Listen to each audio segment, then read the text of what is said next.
surga atau neraka tuh ada sih? Ada. Ada, pasti. Menurut beta ada sih, karena di Alkitab pernah mengatakan kalau katong selalu berbuat baik pasti ketemu surga. Apakah semua agama tuh bisa bawa lu masuk surga? Bisa, bisa. Ya menurut saya bisa. Bisa. Karena mungkin bagi beta agama itu kayak hanya apa, Tuhan itu satu sah, hanya kepercayaannya mungkin berbeda, kayak pandangan-pandangan. Apa yang bisa saya buat untuk masuk surga? Berbuat baik. Kita percaya dengan Tuhan yang kita percaya, itu salah satunya. Terus kita tahu kita punya pencipta, terus kita lakukan semua itu untuk Tuhan. Sama kayak di kitab hukum Taurat, ada hukum-hukum yang harus kita lakukan buat kita masuk surga, seperti jangan mencuri, jangan berbuat hal yang luar dari kehendak Tuhan.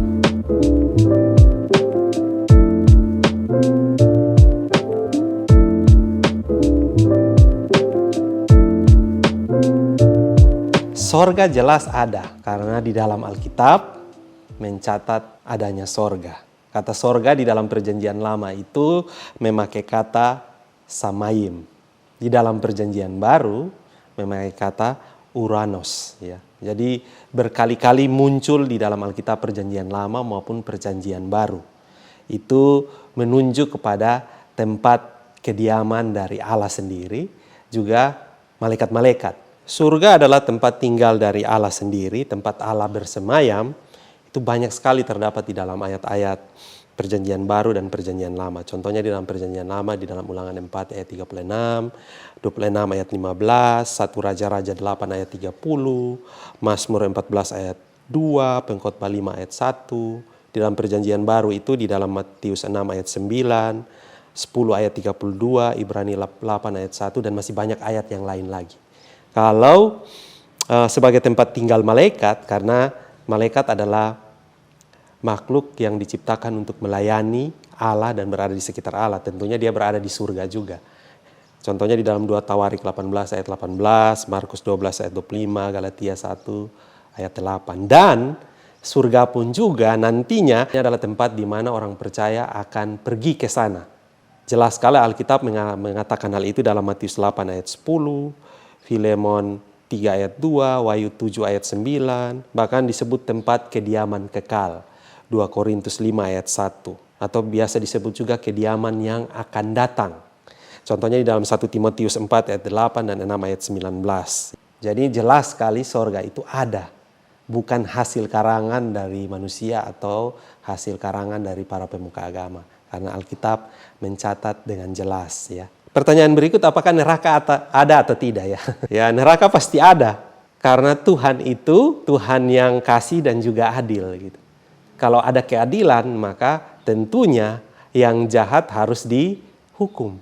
Nah, neraka ini yang pertama pasti tujuannya untuk menjadi tempat di mana malaikat-malaikat yang melawan Allah, Lucifer dan pengikutnya bertempat di sana. Ingat baik-baik, tidak ada penebusan dan keselamatan bagi malaikat. Dan yang berikut, malaikat itu tidak mau sendiri, dia mengajak manusia yang mau percaya kepadanya dan mau bersahabat dan berteman dengan dia. Dan orang-orang yang hidup di dalam dosa tanpa pertobatan, hidup dalam kejahatan, maka akhirnya akan binasa di dalam neraka. Nah, di dalam Alkitab, perjanjian lama, kata yang dipakai untuk neraka itu adalah Seol. Kalau di dalam perjanjian baru, memakai kata Hades. Ya. Semuanya menunjuk kepada keadaan orang mati. Ada juga kata yang lain Gehenna, tetapi paling banyak dipakai adalah Seol dan Hades itu. Nah, di dalam Alkitab itu memberi gambaran-gambaran tentang neraka gitu. Neraka disebut sebagai jurang ya, Wahyu 9 ayat 1 sampai 11. Ada belerang yang menyala, makanya kita sering bilang neraka itu panas, ada api menyala ya. Belerang yang menyala, Wahyu 14 ayat 10, dan itu abadi ya. Terus tempat hukuman ada dalam Matius 23 ayat 33 ya. Ini memakai kata Gehenna juga. Terus kegelapan, Matius 8 ayat 10 sampai 12 ya. Kebinasaan, 1 Tesalonika 5 ayat 23, api kekal, Matius 25 ayat 41. Jadi jelas sekali gambaran yang selama ini kita punya tentang neraka. Di sana ada api kekal, tapi juga di sana ada kegelapan, penghukuman yang luar biasa. Ingat bahwa yang Allah gambarkan di dalam Alkitab tentang sorga dan neraka itu di dalam penggambaran yang dapat dijangkau oleh pikiran dan akal manusia. Nah, makanya di dalam Wahyu menceritakan sorga itu penuh dengan emas, penuh dengan keindahan. Tetapi gambarannya itu ada tahta, ya, ada tempat bersemayam, ada di mana malaikat memuji Tuhan dan lain-lain. Itu bisa dibayangkan oleh pemikiran manusia. Tetapi aslinya pasti sorga lebih mulia, lebih megah, dan lebih luar biasa daripada yang digambarkan. Karena bahasa dan apa yang ada di dalam dunia ini tidak bisa menggambarkan sorga. Sebaliknya, kalau neraka digambarkan sebagai tempat kegelapan, tentang api menyala yang kekal, tempat penghukuman, tempat kebinasaan, maka yang digambarkan itu pasti lebih sedikit daripada kenyataannya. Kalau sorga saja menggambarkan sedikit daripada yang sesungguhnya, maka neraka pasti lebih luar biasa daripada itu. Artinya penghukumannya lebih luar biasa daripada apa yang dapat kita bayangkan. Jadi neraka dan sorga benar-benar ada dan ada di dalam Alkitab. Nah, ini pertanyaannya nih, kalau ditanya kepada setiap agama pasti jawabannya ya. Tetapi di dalam pemahaman Kristen jelas sekali menyatakan bahwa hanya ada satu jalan, yaitu di dalam Kristus Yesus. Jesus the only way, bahkan one way. Dia berkata di dalam Yohanes 14 ayat 6, "Akulah jalan dan kebenaran dan hidup. Tidak ada seorang pun yang sampai kepada Bapa kalau tidak melalui aku. I am the way, the truth, and the life. No one come to the Father but by me." Jadi Yesus adalah jalan sekaligus tujuannya. Bahkan di dalam Kisah 4 ayat 12, di sana dikatakan bahwa dan keselamatan tidak ada di dalam siapapun juga selain di dalam Dia. Sebab di bawah kolong langit ini tidak ada nama lain yang diberikan kepada manusia yang olehnya kita dapat diselamatkan. Jadi Alkitab ini hanya beberapa ayat saja ya, tapi di sepanjang Alkitab memberikan jaminan keselamatan di dalam Yesus. Dan dialah jalan itu sendiri. Jadi tidak ada jalan yang lain. Keselamatan hanya diperoleh di dalam Yesus Kristus. Alkitab dengan jelas menyatakan bahwa untuk masuk surga seseorang harus dilahirkan kembali. Ketika Nikodemus datang bertanya kepada Tuhan Yesus bagaimana dia bisa selamat, Tuhan bilang, dia hanya bisa selamat apabila dia dilahirkan kembali. Apa yang dimaksudkan dengan dilahirkan kembali?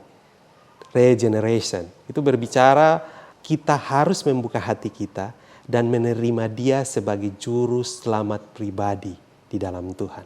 Jadi kalau kamu dilahirkan Kristen, belum tentu kami sudah lahir baru. Kamu harus membuka hati dan menerima Dia sebagai juru selamat pribadi, hidup di dalam Dia, beriman di dalam Dia, dan menjadikan Dia sebagai satu-satunya Tuhan dan Juru Selamat di dalam hidupmu. Itu baru engkau bisa memperoleh hidup yang kekal. Jelas sekali Alkitab katakan bahwa hanya di dalam Dia ada keselamatan itu. Karena itu kita harus membuka hati kita dan menerima Dia sebagai Juru Selamat pribadi. Tadi sudah dinyatakan dengan jelas bahwa satu-satunya jalan keselamatan adalah Yesus Kristus. Tidak ada di luar itu. Karena itu maka ada orang yang berpikir dengan berbuat baik, dengan hidup saleh, dengan melakukan banyak hal bagi Tuhan dengan aktivitas rohani yang banyak, maka dia akan memperoleh keselamatan. Di dalam kekristenan, perbuatan baik, aktivitas rohani dan lain-lain itu adalah wujud dari keselamatan, buah dari keselamatan. Jadi tanpa menerima Kristus sebagai juru selamat pribadi, maka dia belum memperoleh keselamatan itu.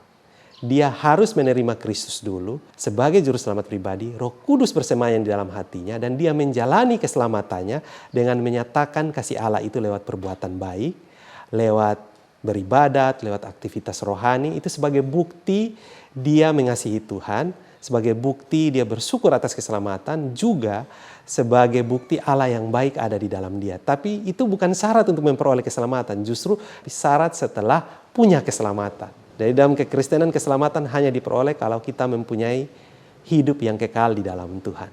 Ya, jelas sekali di dalam Alkitab, dalam Yohanes 20 ayat 31 jelas dikatakan bahwa tetapi semuanya yang tercantum di sini, maksudnya di dalam Alkitab ini telah dicatat supaya kamu percaya bahwa Yesuslah Mesias Anak Allah, dan supaya kamu oleh imanmu memperoleh hidup dalam namanya. Jadi keselamatan hidup yang kekal itu hanya diperoleh di dalam Yesus, tidak bisa di luar itu. Ya. Jelas sekali juga dalam Yohanes 6 ayat 47 dikatakan, aku berkata kepadamu sesungguhnya barang siapa percaya yang dimaksud di sini adalah lahir baru di dalam dia, ia mempunyai hidup yang kekal. Jadi percaya kepada Yesus saja yang menjamin hal tersebut. Di dalam 1 Yohanes 5 ayat 11 dan 12 juga jelas dikatakan, barang siapa memiliki anak, memiliki Yesus, dia memiliki hidup. Barang siapa tidak memiliki anak atau memiliki Yesus di dalam hidupnya, ia tidak memiliki hidup. Jelas sekali keselamatan itu hanya ada di dalam Yesus. Bukan lewat perbuatan baik, bukan lewat kesalehan hidup, bukan lewat aktivitas rohani, dan bukan lewat yang lain. Itu terjadi setelah kita menerima Yesus.